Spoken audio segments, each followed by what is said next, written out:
নমস্কার।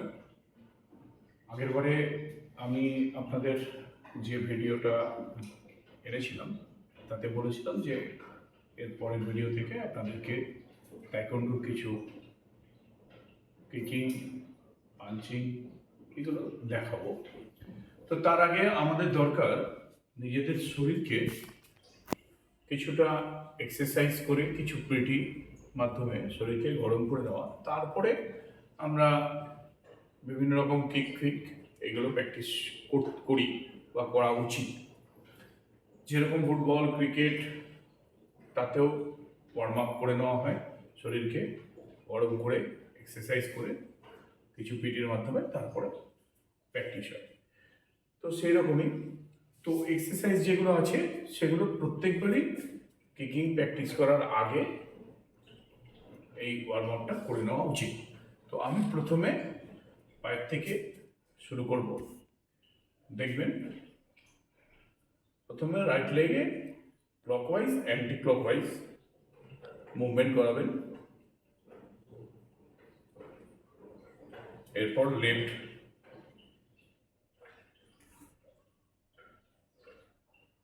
হয়ে গেল নি,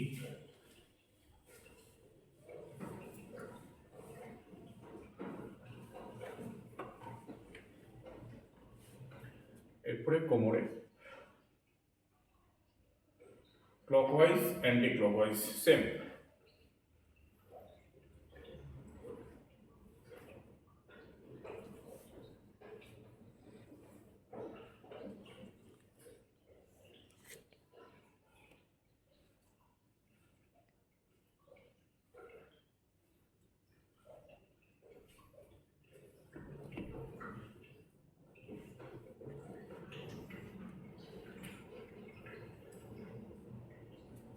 এরপরে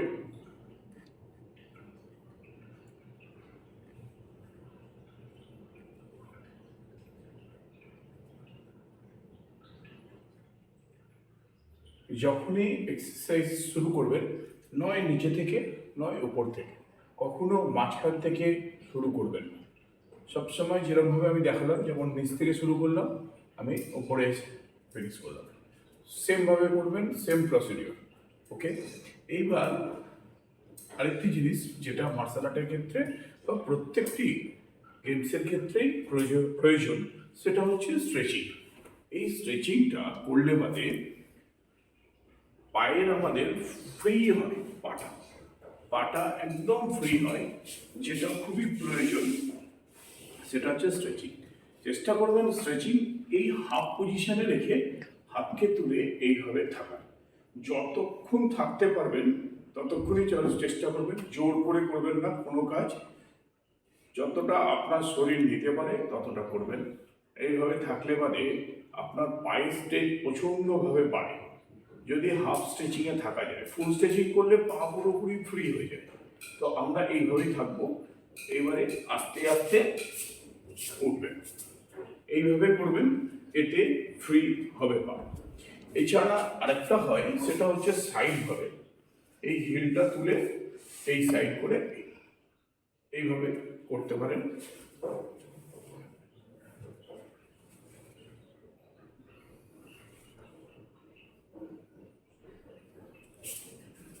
এটা করলে পায়ের স্ট্রেংথ আসে, পা প্রচণ্ডভাবে ফ্রি হয়। এছাড়াও আরো কিছু জিনিস আমি দেখিয়ে দিই। এই জিনিসটি করবেন যাদের অনেকের কুচকিতে পেন হয়, সেই জিনিসটাও আমি দেখিয়ে দিচ্ছি। যদি কুচকিতে কোনো রকমভাবে পেন হচ্ছে, পা এইভাবে নিয়ে আউটসাইড থেকে নিয়ে যান, এই জিনিসটি করুন। আবার ঠিক ইনসাইডে করুন। এটা করলে বাদে চট করে কুচকিতে সমস্যা আসবে না।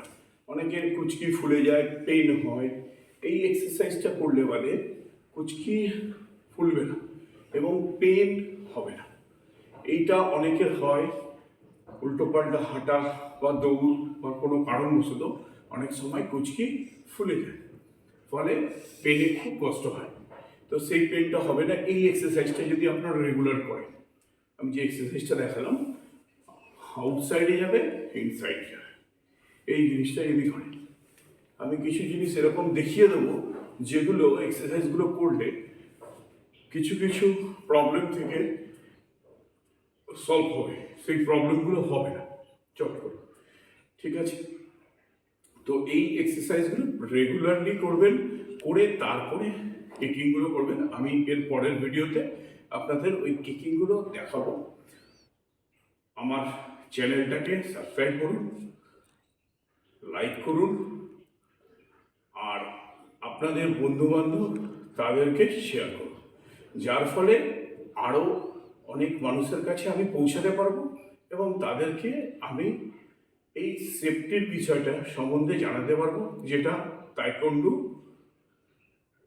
মার্শাল আর্ট তাদের কাছে পৌঁছাবে এবং তারা নিজেদেরকে মানসিক এবং শারীরিকভাবে সবল করতে পারবে। মানসিক মনের জোরটা যেন আপনাদের প্রত্যেকের থাকে। শুধু মার্শাল আর্ট শিখলে হবে না, মানসিক জোর সব সময় চলবে। মানসিক জোর যদি আপনার মধ্যে থাকে, আপনি যে কোনো জায়গায় যে কোনো পরিস্থিতিতে লড়াই করে বেরোতে পারবেন। সেটা শুধু তাইকোন্ডোর ক্ষেত্রে বলবো না, মার্শাল আর্টের ক্ষেত্রে নয়, সেটা ফুটবল, ক্রিকেট, পড়াশোনা, যে কোনো ক্ষেত্রে, যে কোনো ক্ষেত্রে আপনার মনের যদি জোর থাকে তাহলে আপনি যে কোনো লড়াই লড়ে বেরিয়ে আসতে পারবেন। আর আমি চাই প্রত্যেকের মানসিক এবং শারীরিক দুটোই সবল হোক। নমস্কার।